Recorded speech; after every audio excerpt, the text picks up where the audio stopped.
Hello friends, welcome to I'm Sunil Desai and welcome to Galaxy Online Learning, a division of Galaxy Tutorials. Okay, so before I start, I would like you to request you to subscribe to our channel Galaxy Online Learning. Okay, and don't forget to press the bell icon so that you get notifications of the new videos which we are uploading.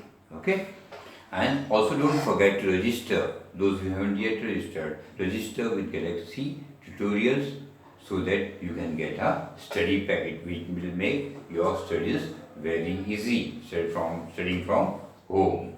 Okay, तो आज हम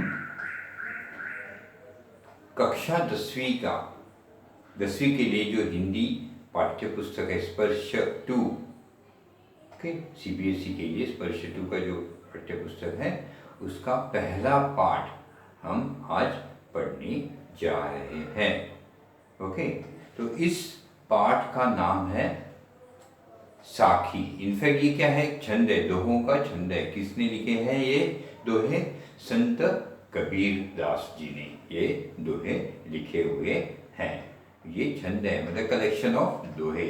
इसका नाम है साखी। तो पहले मैं आपको कबीर जी के बारे में थोड़ी सी जानकारी देना चाहता हूँ। संत कबीर ये एक ज्ञान मार्गी कवि थे। ज्ञान मार्गी मतलब ही यूज्ड टू थिंक दैट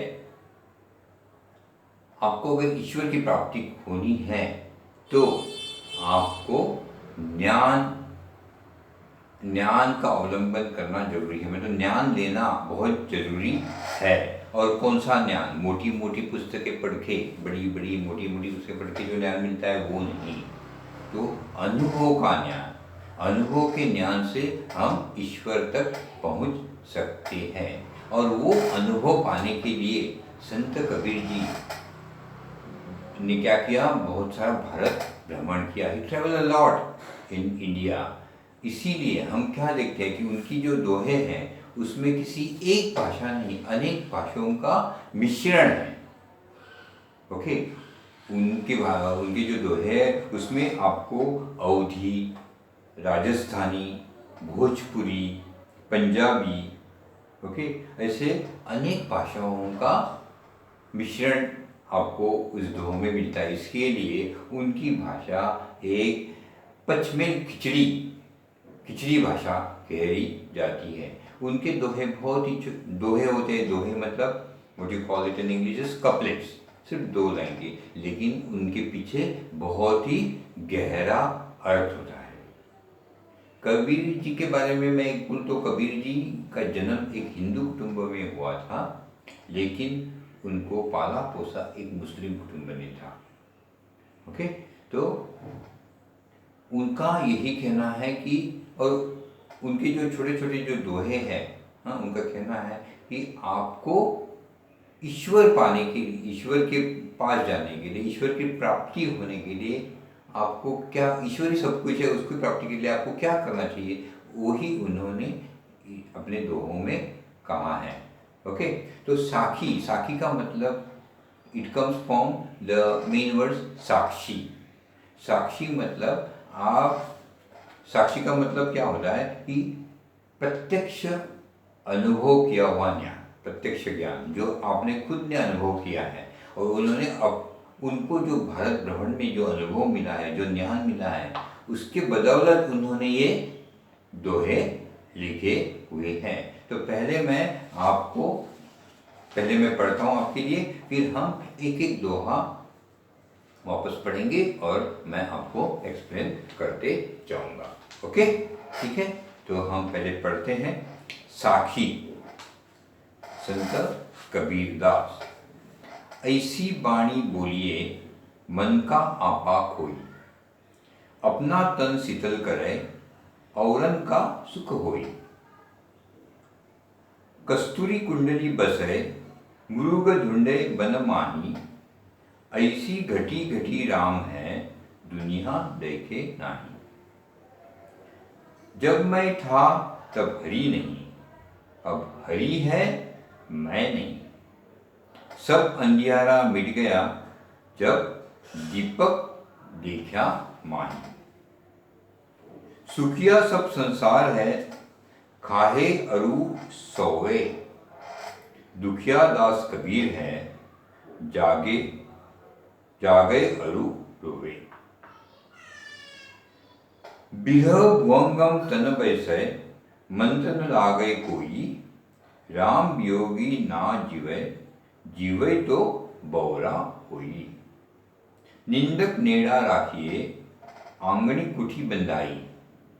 बिन साबन पानी बिना, निर्मल करे सुभाई। पोथी पढ़ी पढ़ी जग मुआ, पंडित भया न कोई।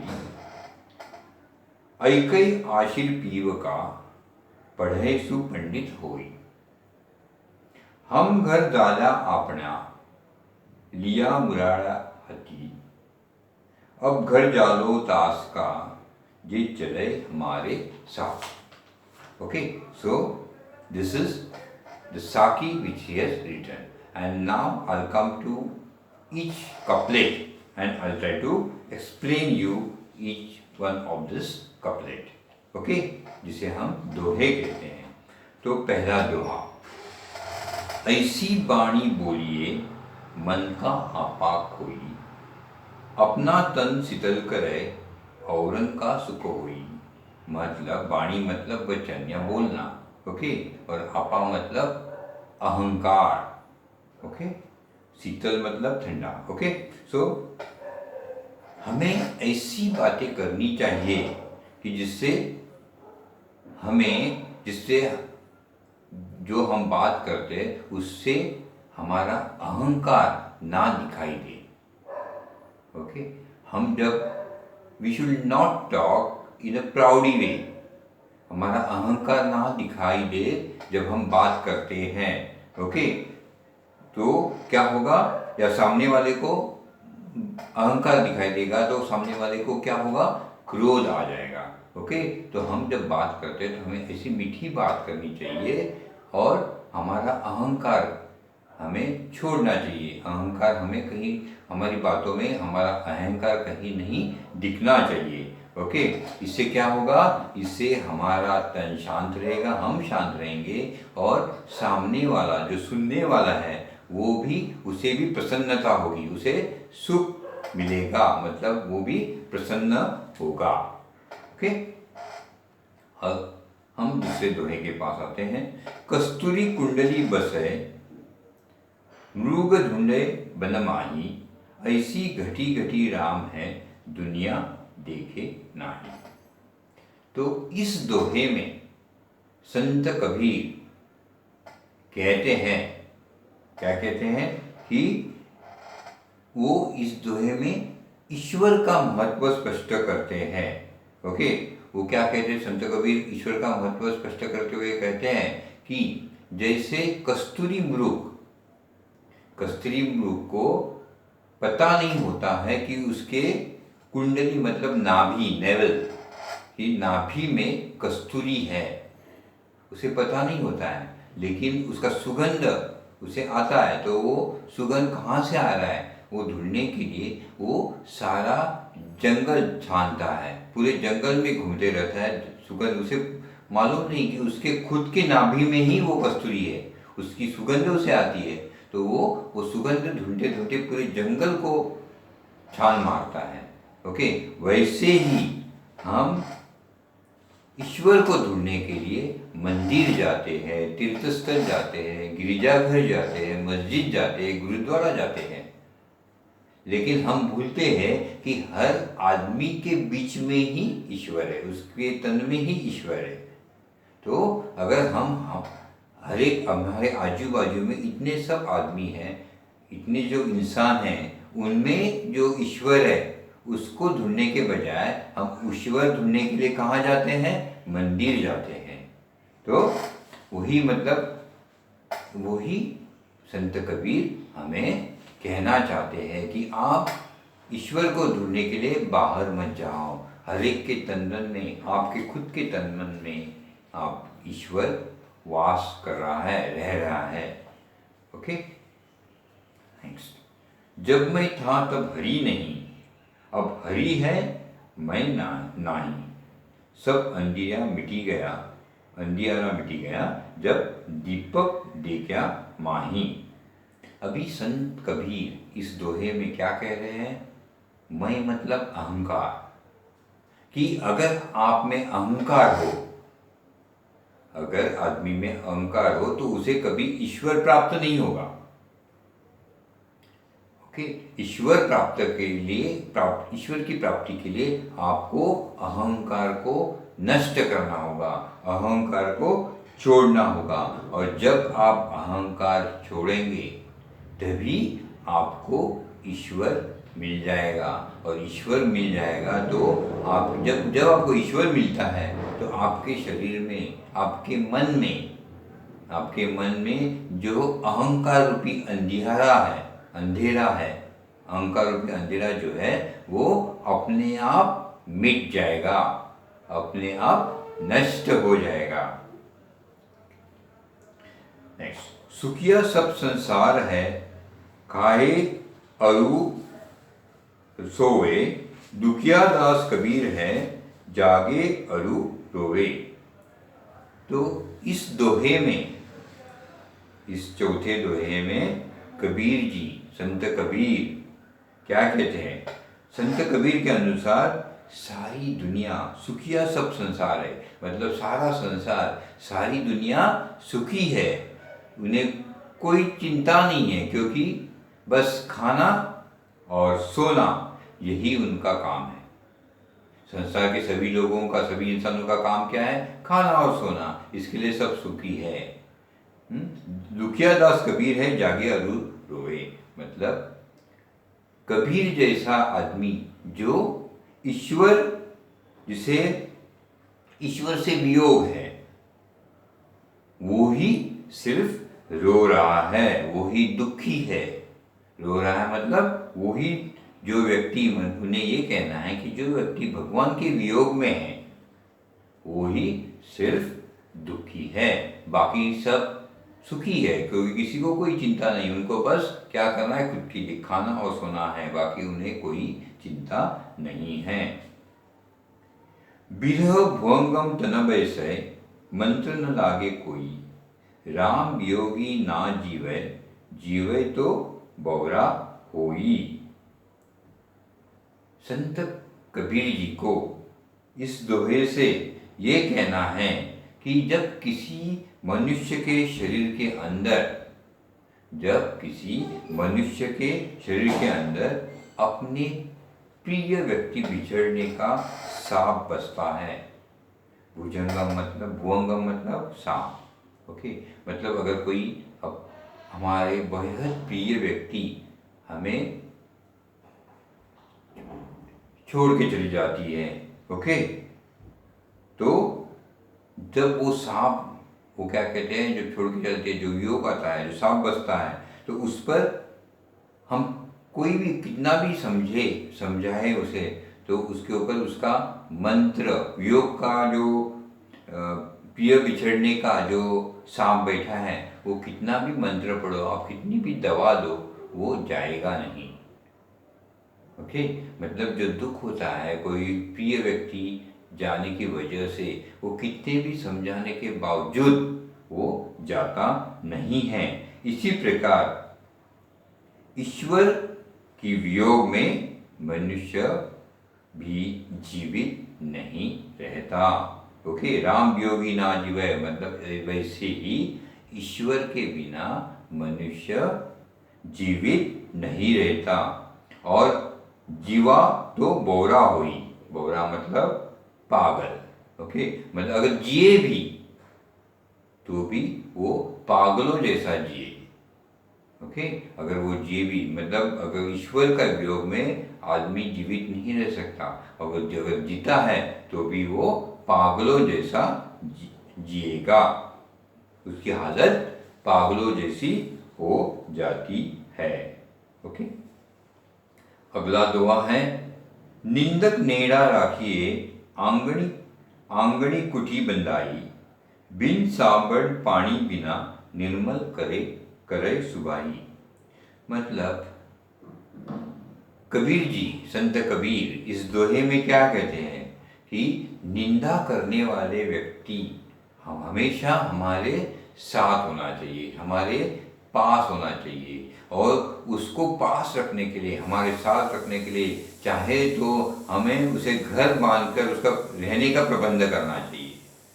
क्या कहते हैं, देखो कबीर जी क्या कहते हैं, हम क्या सोचते हैं कि no one should criticise us, निंदा करना मतलब criticising, we don't like someone criticising us, right. But what Kabir, संत Kabir, saint Kabir, what he says is that हमेशा निंदक अपने पास रखो।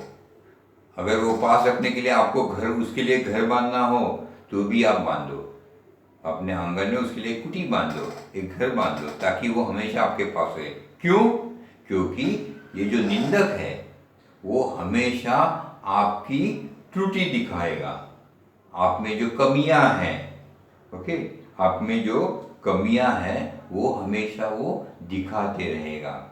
और वो त्रुटि आप जब सुनेंगे और वो त्रुटि आप में जो है वो आप अपने निकाल देंगे, आप में जो त्रुटि है वो निकालेंगे, तो बिना साबुन बिना पानी आपका शरीर, आपका मन क्या होगा, निर्मल हो जाएगा। मतलब आपके मन में जो त्रुटियां हैं, आपके दिल में जो त्रुटियां हैं, वो निकालने के लिए आपको और कोई किसी की जरूरत नहीं है, आपको एक निंदक की जरूरी है। बस वो निंदा करता जाएगा, आपकी त्रुटि दिखाते जाएगा, आपको बस वो त्रुटियां निकालने हैं। अपने आप एक अच्छे आदमी, एक अच्छे इंसान बन पाओगे। ओके।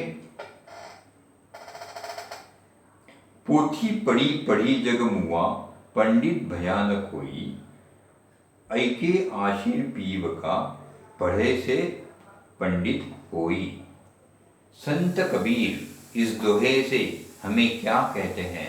संत कबीर का कहना ये है कि सिर्फ बड़ी बड़ी मोटी मोटी किताबें पढ़ के कोई पंडित या विद्वान नहीं होता।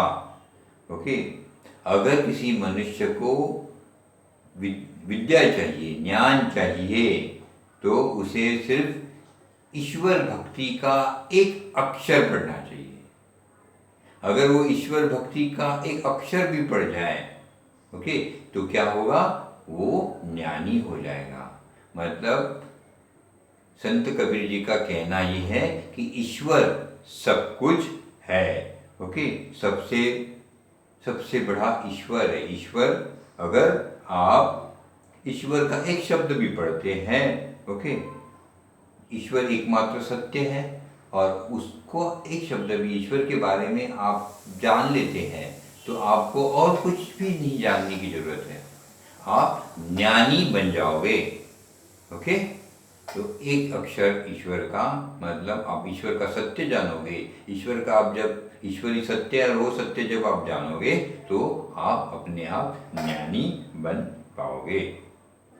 हम घर जाल्या आपना, लिया मुराड़ा हाथी, अब घर जालो तास का, ये चले हमारे साथी। जाला मतलब जला दिया, हाँ, और मुराड़ा हाथी, मुराड़ा मतलब मशाल हाथ में लेके हमने, संत कबीर क्या कहते हैं इस दोहे में? संत कबीर कहते हैं कि उन्होंने अपने हाथों से अपना घर जला दिया।